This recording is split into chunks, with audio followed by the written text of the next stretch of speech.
Just going to do a really quick welcome to today's talk, where we're going to talk about different techniques to elevate your presentation and leadership skills. And our fantastic speaker, Molly, will share practical techniques to unlock your authentic voice and amplify your influence.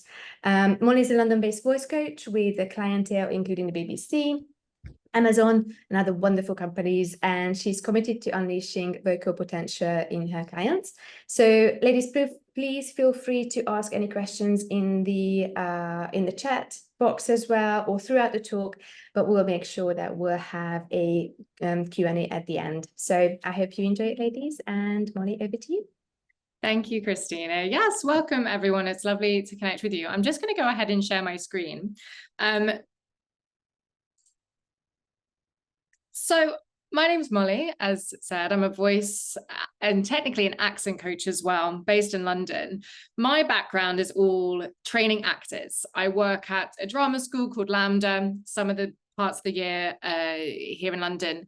And when I'm not doing that, my whole mission is kind of trying to bring acting techniques into non-performance spaces, because we're not really aware of what our voice is going to be. And that's going to be a common theme of today's presentation. It's building awareness of what our own communication style is. So as we start, you can have a think, you can put it into the chat, or you can write down on your piece of paper, what are 3 words you would describe your own communication style as? And that's really broad. And I'm sure it changes depending on who you're with. But, you know, would you say that you are more approachable? Would you say you are someone who is quite direct, quite indirect? Would you say you are someone who feels more comfortable, feeling more formal in communication style? It's totally up to you, but we're going to revisit that in a couple of slides time. So it might be really interesting to look back on. So in order to talk about this, like I said, we don't really learn how to speak in today's society. I feel very passionate about the fact that when we go through school, we really learn how to read, we learn how to write. I remember learning how to, send letters and how to formally address people in writing. But it was only in my acting training, or only when I got into things like debating, where I would actually learn how to speak, how to communicate that. And so that means that when we're going about our day-to-day lives, and we are speaking in our day-to-day lives, it's almost like that skill is constantly coming back to us. And it's not necessarily that we can draw from a load of formal training, but instead it's being shaped by the environment around us, which nowadays is mostly a lot of like Zoom calls, or a lot of emails, or things that aren't that much person-to-person interaction, which is an amazing thing. And it's opened up so many doors. However, that does mean that when we do need to go into in-person meetings, or we have to hold really higher stakes situations, sometimes we can get even more nervous because it's not something we're as exposed to. That is very much like the actor training, and a big part of what we do as actors. So today we're going to go through a really similar thing to what the actor training does. When I talk about influence, we're going to specifically talk about making an influence or making an impact with the voice. And we're going to be looking at different vocal elements to do this, such as your tone, such as your pitch, such as your rate, because research has shown that all of these significantly impact the perception of a message. It suggests that the power of voice and communication is crucial for conveying attitudes and emotions effectively. I always use the example that I'm really bad at languages. Okay, for an accent coach, I just can't pick up languages. I studied French for 7 years, and I can just about talk about my family because that's what we learned at school. However, I do believe that if I heard 2 French people talking, I could probably get a sense of what their conversation was about, just through their delivery, just through their body language, just through their tone. And that's the kind of communication where you can really cut through and make an impact. Why wasn't it just read out in an email? Why is it in person? So we're looking at the delivery of making that influence today. Specifically, we're going to talk about this triangle. Now, whenever you're in a communication with someone, whether that be a group of people, whether that be one person one-on-one, you might want to see it as this like 3 points. You have the self, which is you in the situation. You have the witness, which is all of you listening, or whoever's listening or receiving what you're talking about at that time. And you also have the material, which is for the actor, your script, or for you, your slides, or for you, your presentation. And quite often, we don't have this lovely equilibrium around all three of these. Usually, we focus so much on the material that we forget about who we're talking to. Or maybe we focus so much on impressing the person in front of us that we forget about our own self and what we need to do. And so we're going to go through exercises that touch on all three of these elements. And that's kind of how I've broken it out today. Like I said, if you have any questions about this, please put it in the chat as we go. So we're going to start with the self. Now, I know I asked you to write down 3 words to talk about your own communication style, and this is what we're going to talk about in a little second. But I want you to imagine that your communication style can be on this sort of scale. At one end of the scale, you've got credibility. That is, you care about how you come across in a credible way, maybe more status-led. And on the other side of the spectrum, you have that approachability side. And in the next slide, I'm going to read out some questions, just 10 questions, and I want you to write A or B to all of them. I'm going to put them up on the slide because I appreciate some people would rather read it. However, I'm going to speak them out as well. I'm going to figure out where on this scale do you tend to land and see if you are right with those 3 words you put in. So if you haven't already, grab a paper and pen. And the first question is, day to day, do you want to be credible and respected in communication? Or do you think you focus more on being likable and empathetic? It's important to say with all of these, there's no right, there's no wrong. And most of them, you'll probably notice that both correlate depending on who you're talking to. You can always tick both. You might even want to put like 30-70, depending on how the week is split up. But try not to judge yourself if you're like, to be fair, I probably do this. There's no wrong way. Number 2, do you tend to focus on precision and getting the job done? Or do you tend to focus on the people and the relationship that you have with them? Especially if any of you are managers or manage a team, this might be a really useful question for you. What do you think you start your calls with your team saying first? Are you more analytical and objective? Or would you describe yourself as more instinctive and emotional?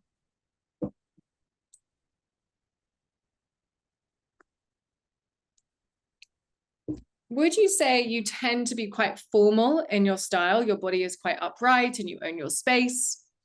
Or do you think usually, your body's a bit more fluid and you allow others to take up space before you? At this point, you might be sensing a theme with things that are coming up. But the 5th question is, are you more direct? You tell people what needs to be said in a really straightforward way? Or do you speak more empathetically? You tune in and adapt to what you think that person wants to hear. This next question is my favorite one, especially those who are managers. Do you tend to influence more by push? Or B, do you tend to influence more by pull? Does it feel like your management or your communication or your leadership is more by pushing others to go there? Or do you think you're more pulling them into the direction with you? Next question, does your voice tend to be lower? Or does it tend to be more melodic? Kind of goes up and down. You think you're actually really expressive with your voice. 8, big picture, the goal, or do you tend to focus on the people?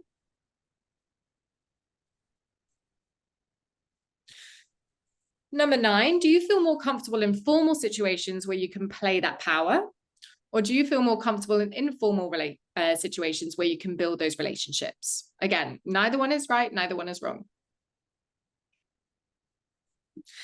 Then the last question, number 10, do you tend to sit quite still or stand quite still and you don't do much social smiling? You're quite comfortable with pauses? Or would you say that you are more mobile and you do lots of nodding and lots of smiling to make other people feel comfortable, to fill that pause? Glorious. So you might just want to tot up how many A's and how many B's do you notice? And maybe it's a great 50-50 split, and that we'll talk about as well. But either way, if you have more A's, you're probably spending majority of your time more on this credibility side. And if you have more B's, you're probably spending a lot of your communication style on this approachability side. Now, I properly mean it when I say neither of that is good nor bad. because the idea of this is, if this is your whole scale, most people I work with are only using 25% of the scale. So what we want to do is we want to keep exactly what you're doing, but we want to also add tools to your tool belt to expand out what you're doing. And you also need to do this intentionally. Whenever you're going into a presentation or an important talk, you can literally ask yourself, do I need to be more approachable, or do I want to take this more credible? And we're usually so good at doing that with what we want to say and how we word it. But delivery is something that always falls short. We always forget about it. When you're going into a conversation or a presentation where you don't know what the outcome will be, or you think it's in the middle, that beauty spot in the middle is what we call gravitas. And it's not to say that we want to stay in this middle bit. Maybe the introduction is more approachable. Maybe it gets into more credible at times and it goes back. But if we're in the middle, it kind of makes it really easy to go back and forth. What I tend to find happening, especially in young women, is for approachability, they like stay here and they just stay here. Because even if they try to go more credible, they might be going a little bit down the spectrum, but it's only more credible because their habit is here. Whereas if we try to get our habit or our starting point a little closer to that center, then actually you're going to have so much more range in general. So that's how I'd like you to picture it. Whatever you're doing is not to judge what you're doing right now, but we're just trying to expand what we can do. So with that in mind, what can we actually control to help us expand that scale? 4 things I'm going to talk about, which I mentioned at the beginning. We're going to think about gesture. We're going to think about alignment. We're going to think about tone, and we're going to think about language. Now, I'm actually going to do a clip of Barack Obama, because I do think, no matter what your political views are, Obama is a really fantastic speaker in my eyes. And so we're going to watch a little bit of this, and let me know if you can't hear it for whatever reason. And I just want you to listen and watch his gesture, his tone, and just see what you might notice. Hello. I'm going to go to...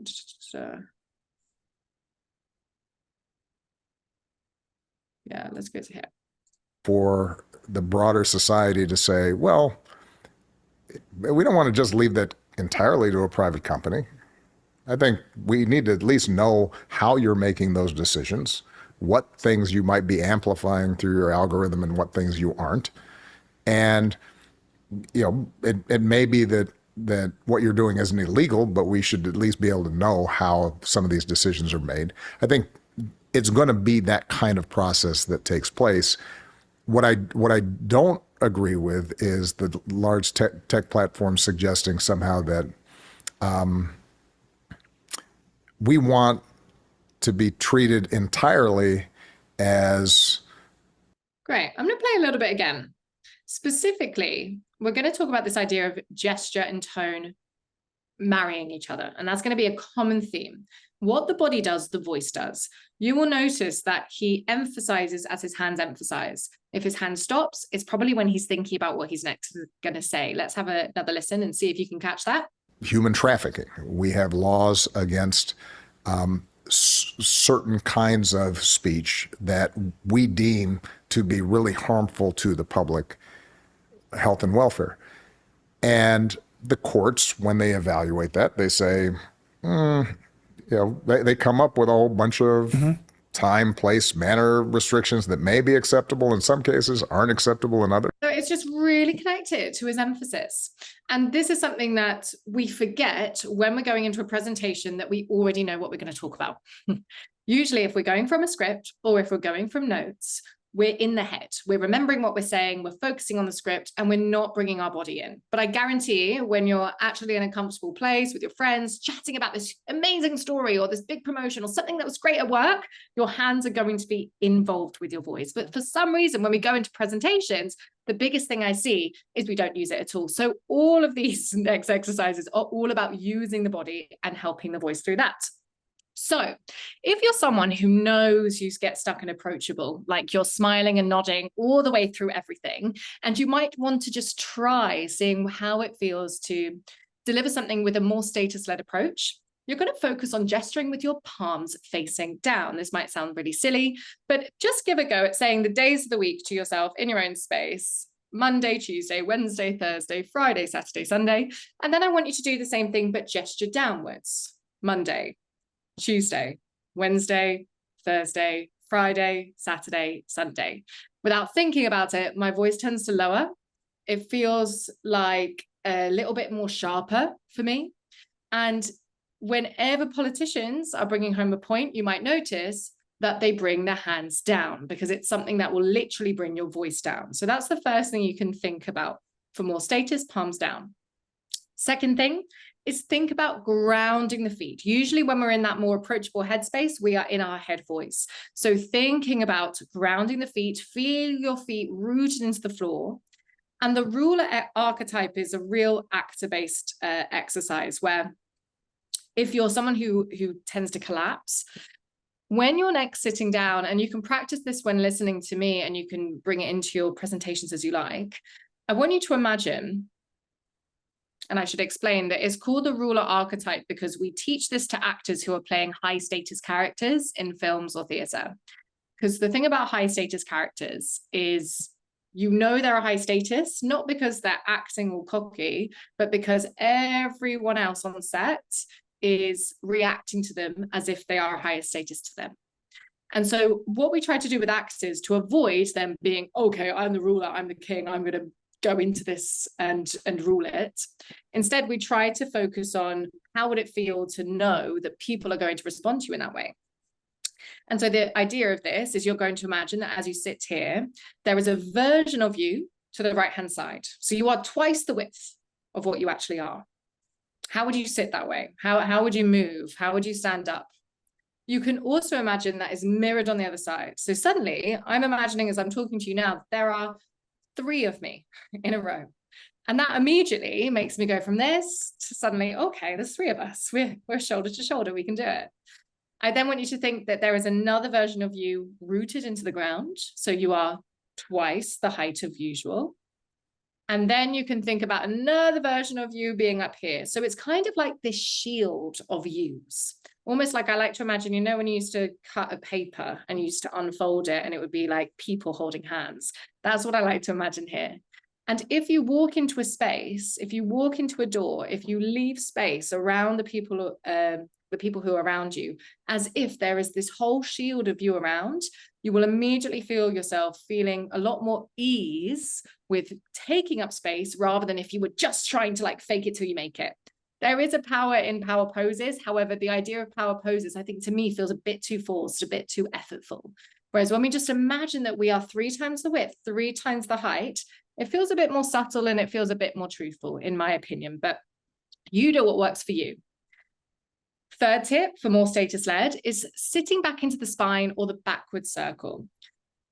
I love it when I see keynote speakers gesturing, again, not just hands down, but gesturing in front of them.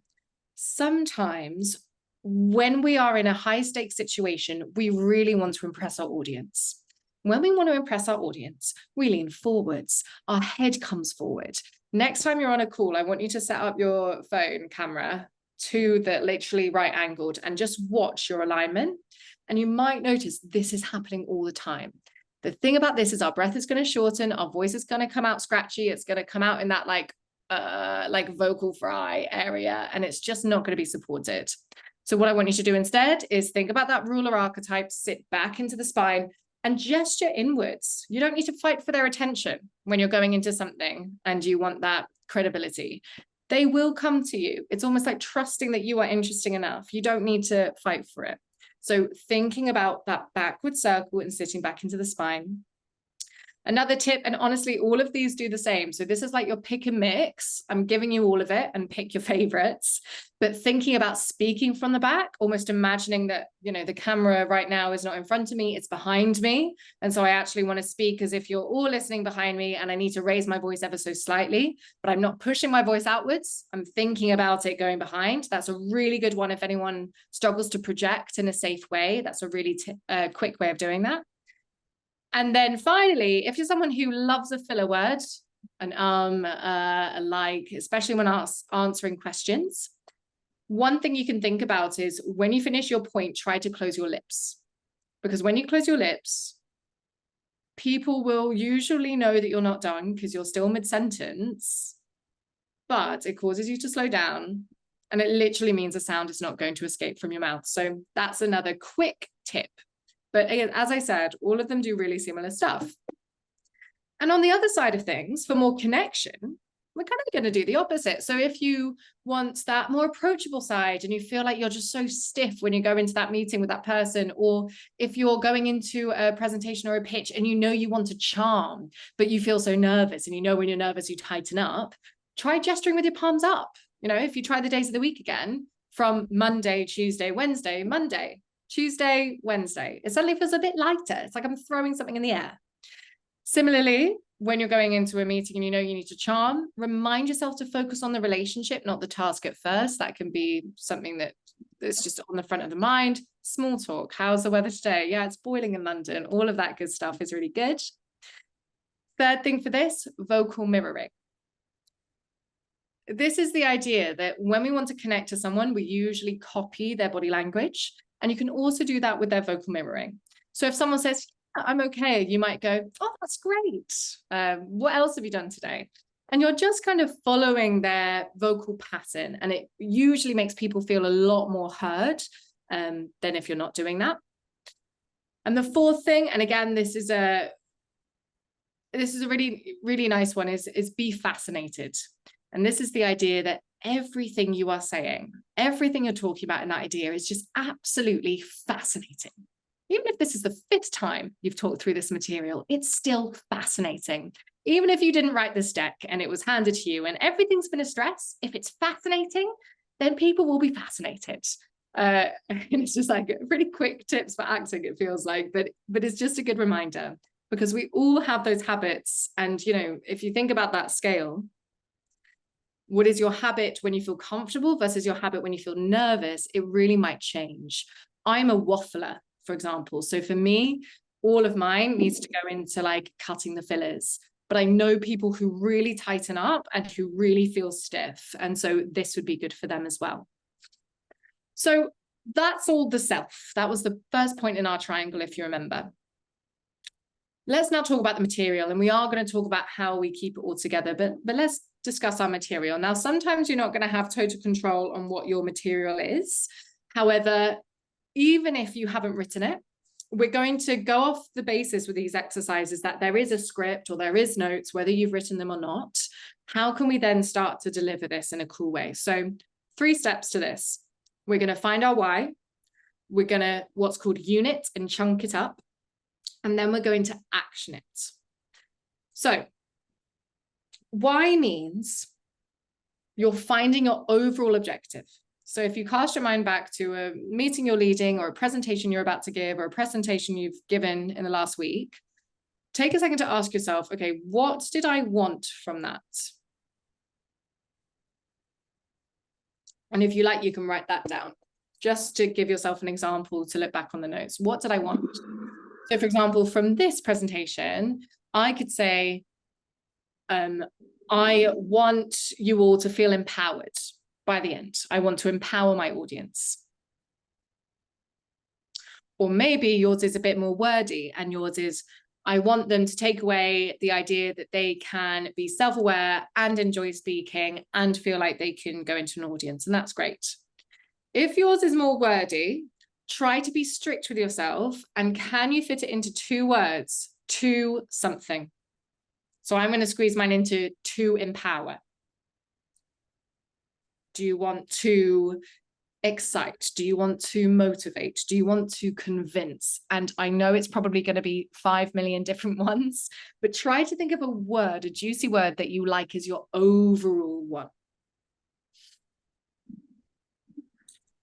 Once we've done that, we're then going to take our script and you're going to unit it or chunk it. Now, this is something we do. It's a very, in acting world, we call this actioning, where you're going to take your script, you're going to take your slides, and you're going to say, okay, where does the energy change? So where does my objective change ever so slightly? Or where does it feel like I'm not necessarily empowering? Because, for example, I might be trying to empower you all by the end of this, but when I'm explaining something or when I'm showing you a clip of Obama, I wouldn't say empowering is exactly what I'm doing there. There, it feels like I'm more trying to explain or trying to break down. And so where are those moments that don't quite fit that objective? Maybe that's a different topic and maybe it's a different why. And then what you would do is you would literally draw, and I'll show you in a second, a slash under that script or a slash in your notes so that you know you've changed or you've gone into a different page or you've gone into a different energy. Some things that will help you do this is asking yourself, why are you still talking? And then we're going to create these mini whys. So this is an example of a script I might use to introduce myself if I was doing a long introduction. And I'm just using this script. So I would say the overall objective of my introduction when I'm introducing people is maybe to warm. And I've just used that word because I want them to warm up to me. I want to warm up myself. And I want to feel like they can connect to me. But within this, there is probably loads of different ones. So I'm going to read it out for you and see if you can spot where those different topics may be, or how would you unit this up? Hi, everyone. I'm Molly, a voice coach and breathwork facilitator.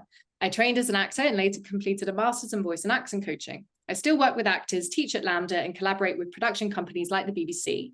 I also work with groups and individuals, including CEOs and managing partners, who often haven't had voice training. Our communication skills develop over time, often within environments not designed for oracy, impacting how connected we feel to our voices. This work involves training the body to form new habits. I can't change anyone's environment, but I can help you regulate your body, voice, and breath, showing that you don't need fixing, but perhaps a change in approach. For instance, I worked with a client who transitioned from a women's group at KPMG to a male-only team at EY. She felt out of place, but our goal was not to make her conform. Instead, we focused on helping her find her whole voice without altering her identity. This process is about ease and self-discovery, not adjustment. Now let's stand, take a second to scan your body, breathe and sigh out 3 times, and think about your intention for the session. So that's a usual introduction to what I might do to a webinar or talk like this. Now, if I want to split it up, I've chosen these places to split it up. I've done that because this bit feels very factual. I'm really laying out what I want. And I'm also giving you my sort of credentials, kind of proving to the people, I promise I know what I'm talking about. I promise I'm qualified in this. So I've said that my mini why is to convince for this section. I've then gone, I then want to invite. I've said that for this because to me, I always feel like I need to preface this because a lot of people go into voice work feeling like they need to change or they're doing something wrong. And so when I'm inviting them into the work, I'm prefacing that you're doing everything right. We just need to expand, like I was talking about earlier. I then want to encourage by giving the story time, the example that this works. I'm encouraging the people in front of me that this can happen. And then I want to engage by giving an instruction to the first exercise we're going to do as a group. Now, if I had read this out, seeing these units, I think I immediately would have changed my tone. Whereas the first time I read it out, I didn't think about changing my tone at all. I just read through it. And what happens is, if you're reading through a section for honestly more than 20, 30 seconds, especially in today's society of like dopamine addiction, people will switch off. And you're probably very used to switching off. You probably switched off to me at some points in today's session as well, and that's okay. But you want to avoid that as much as possible when it's a high stakes thing like a sale. So that's what uniting and actioning does. We find our overall objective, we split up our script into different mini whys, and we come up with a 2 something word for each section. We're going to come back to this now and think, okay, I've learned exercises for the self, I've learned exercises material. How do I kind of put them together? Because realistically, you're not going to have the time to be doing all of it separately. Once you found your mini whys, we're going to come back to this idea of gesture and using the body. This is a snapshot of, we're going real actor today, so I hope you guys are okay with that. But there effectively was a practitioner called Laban, and Laban was a movement practitioner. That means a researcher, I suppose, in the acting industry. And Laban researched that when you do a physical action, your whole energy can change. Like we were talking about with the palms up and palms down, or like we were talking about with sitting back into the spine. Your whole energy, your whole voice, your whole body will adjust depending on what you do with your hands or what you do with your body. And Laban then split 8 different energies or 8 different efforts. And these are what I'd encourage you to start with for the next exercise we're going to do. So if you want to take a screenshot of this or you want to take a picture, feel free to. And you'll notice how every single action has a different durational time. So some are sustained or some are quick. Every action is either direct or indirect. So they're either to something like a glide is forwards, or a flick is kind of random and indirect. And then light or strong. And I promise it's going to make more sense in a second, but we're going to use this as our basis. And this can be really useful if you're kind of like, what is she talking about in action? But thinking about the length, thinking about the weight, and thinking about the space is going to be really important for the next exercise. Whatever our body does, our voice will follow. So with that in mind, let's try saying Humpty Dumpty sat on a wall, just like we were doing with the days of the week, but let's try using different Laban efforts. So let's pick one together first to give it a go. Let's pick glide. Okay, so a gliding action is sustained, so it's lengthened, it's direct, and it's light. So what I literally want to invite you to do is, if you literally take your hand and you just glide it across forwards and glide it forwards, and this is your gesture, try saying Humpty Dumpty sat on a wall. Humpty Dumpty sat on a wall. Humpty Dumpty sat on a wall. And you might feel that lightness there. Versus something like a punch. A punch is quick, a punch is direct, and a punch is strong. So instead, I'm going to feel some weight in my punch. I'm going to clench my hand into a fist, and I'm going to go Humpty Dumpty sat on a wall. Humpty Dumpty sat on a wall. And I'm going to just punch the air in front of me. Now, I promise I'm not going to get you to do your presentations with punching the air or gliding through, but this is all about the practice that we put into it before we go into it, or it's about holding it in our mind's way. So now that we've established, okay, I know that gesture and body is connected. I know that I can be really intentional with what I want to evoke in my material. How can I get that into delivery?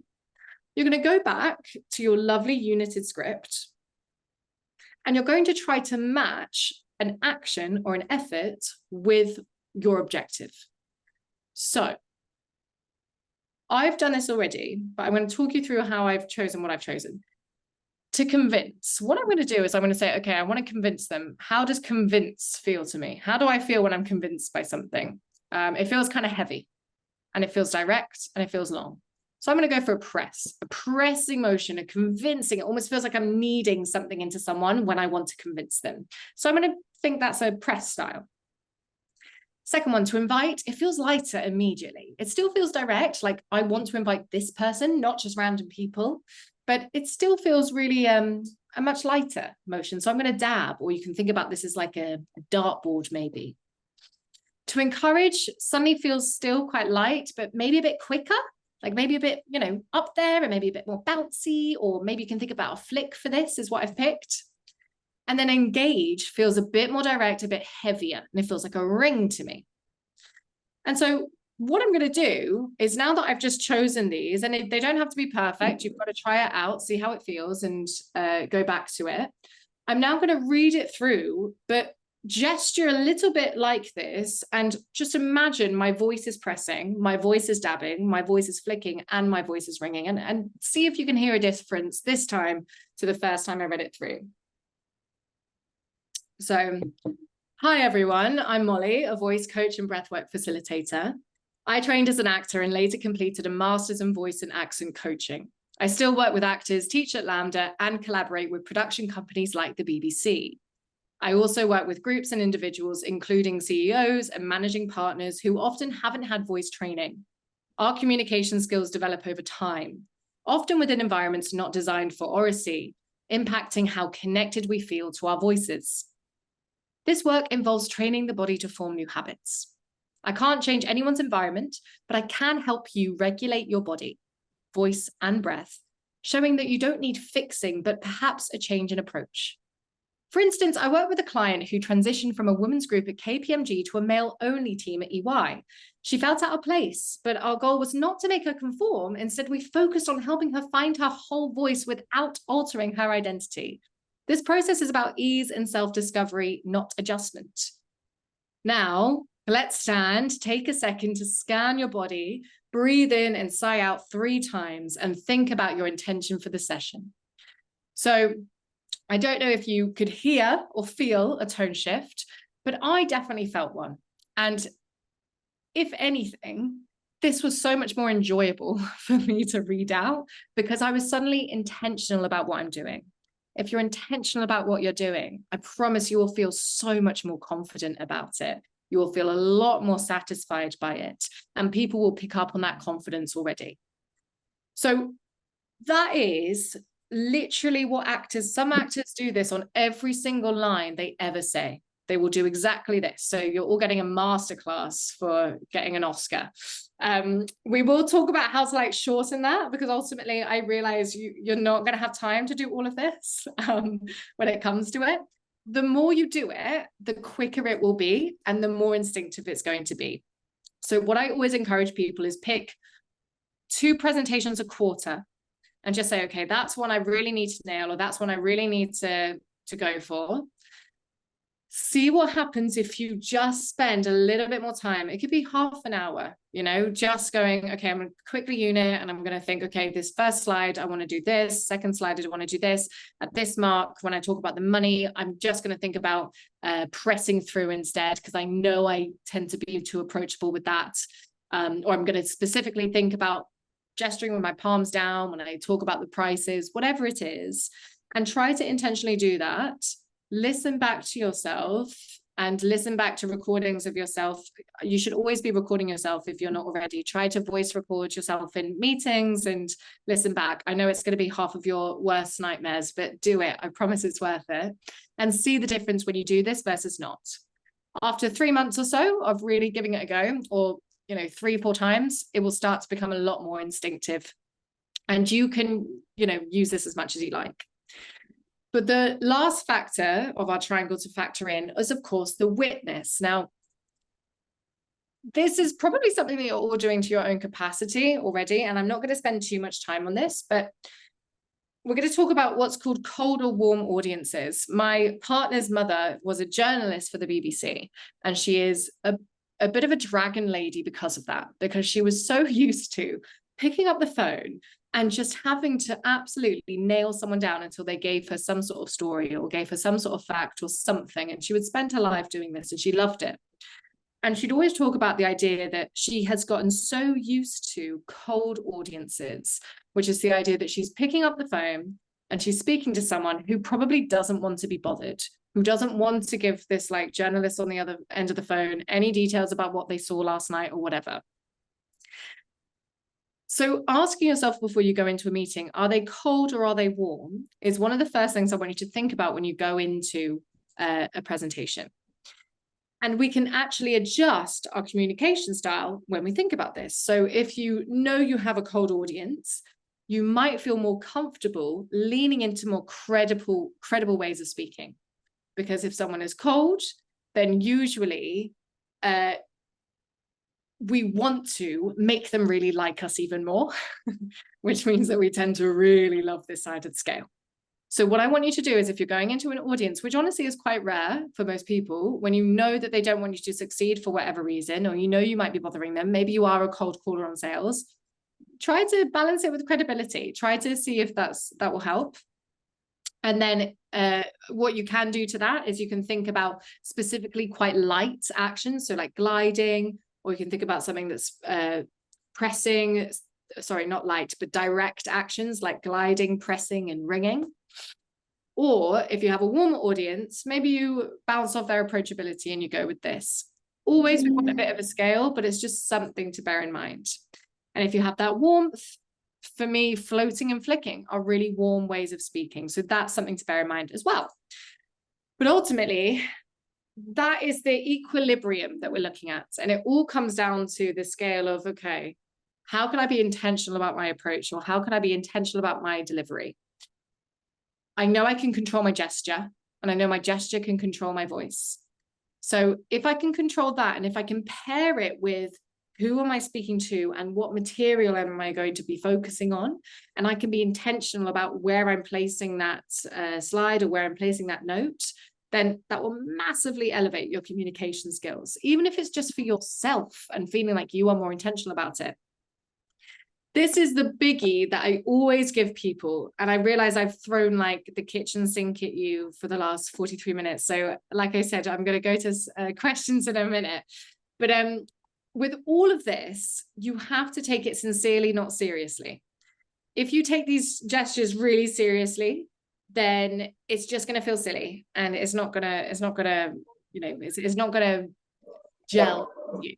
But if you take it sincerely and openly and warmly, and you just are open with what does it feel like to gesture with my palms up, then that's where the work really cracks in. So I have this as a motto for life as well. Let's be sincere and not serious. But thank you so much. I'm happy to go to questions now, if there are any. I will stop sharing my screen as well, just so that I can see you all. But yeah, I hope that was informative and not too much information for a Wednesday evening. Thank you so much, Molly. There was a lot of information, but a lot of so many important and very useful tips that I personally took away from this. So definitely, it was really interesting also to go through and realize my style. And there were a lot of these, I must say, but obviously I think that's became obvious to me as I'm always smiling and always nodding and always just sort of making those gestures as well. So it's just really interesting to put yourself on that scale, and then you know what you need to sort of work with. So it was really, really great. Thank you so much. And ladies, how did you enjoy it?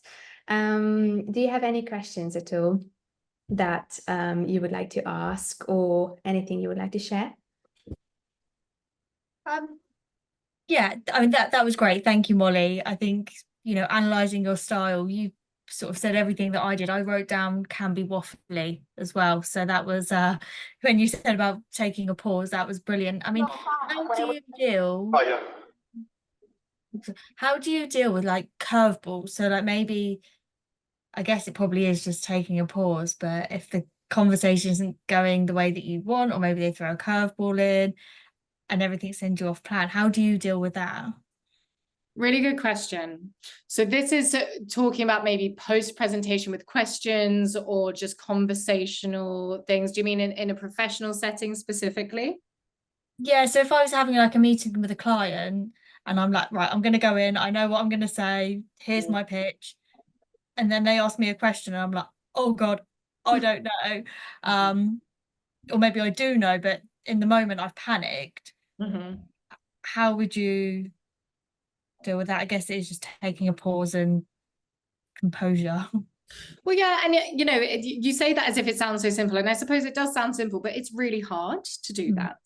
So what you can do is, if you know you're going in with a client that you've heard can be curvebally, then I would do all of the credible stuff beforehand to try to prepare yourself. So you're going in with that. I would, if you need that time, if you're someone that really is not comfortable yet with silence, which I understand, if you feel like you're leading, it feels weird to leave too much of a pause. The first thing to do is always try to repeat the question back to them. So if they said, well, actually, can you walk us through how the last quarter's been? Because we've noticed X, Y, Z, you can maybe just say, and talk to me a little bit more about that X, Y, Z that you've just spoken about. And it could give you a little bit of time to compose. Closing the lips sounds like it would be a good one for you. And for you, it sounds like a lot of like breath work and breathing low into the diaphragm might be quite useful to help that composure as well.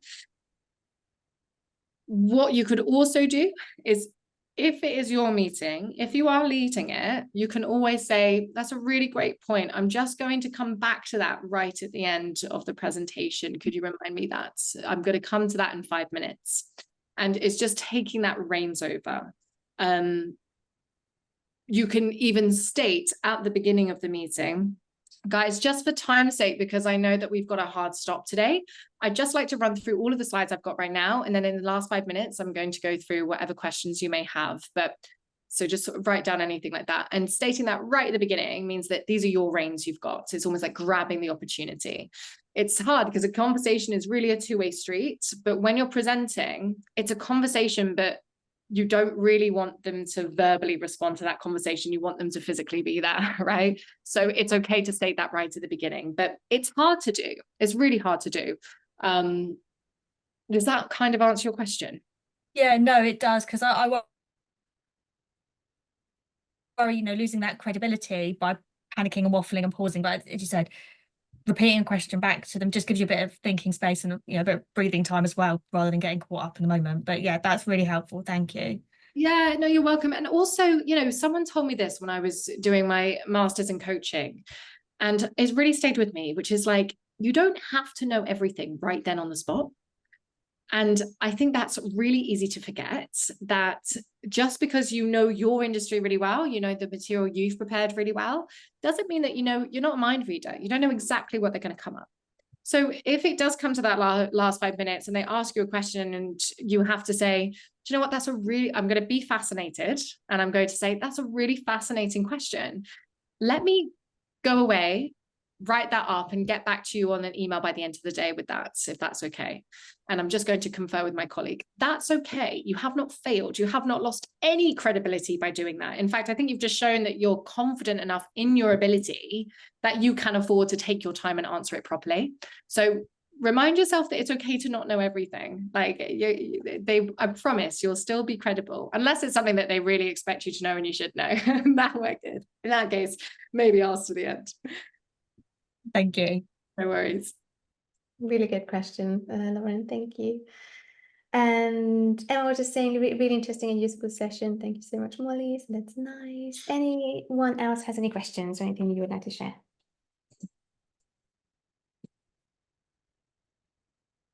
I think, Rachel, you also unmuted yourself, but I just put you back on mute. So I don't know if you wanted to ask a question at the time. Sorry for muting you. Just had a noisy background. But if we don't have any questions, Molly, do you have you shared your Instagram, do you have an email address as well that if ladies want to contact your website, anything like that, we can share with ladies in case they have any questions, but also how can they work with you? Yeah, so I'll share my screen again so you can see my email, mollyp_voicecoach@gmail.com. Mm-hmm. I work with people mostly privately or bigger talks. So if you know a group or if you know your company or your team could really do with this, a lot of my work nowadays is going in and doing group training and group half days and group full days. Or I also try to act as like a presentation leadership coach on the side, especially if you are on the cusp of a promotion. I tend to work with a lot of people like that. Who know that they have like a big interview coming up or presentations, or if you just want like a one-off session, then we can talk through that as well. But it can be privately or in groups and teams if you have that as well. Wonderful. Thank you so much. Really, really appreciate you sharing all of this with us. I love your talks. This is the second one we've done. We did one a couple of months ago, I believe. So ladies, you'll find the replay of that in the members area as well if you want to watch that. That was really, really interesting as well. But thank you so much for today, Molly, and hope you have a wonderful rest of the evening, ladies, and see you soon. Thanks, guys. Thank you so much for having me again. Take care. Thank you.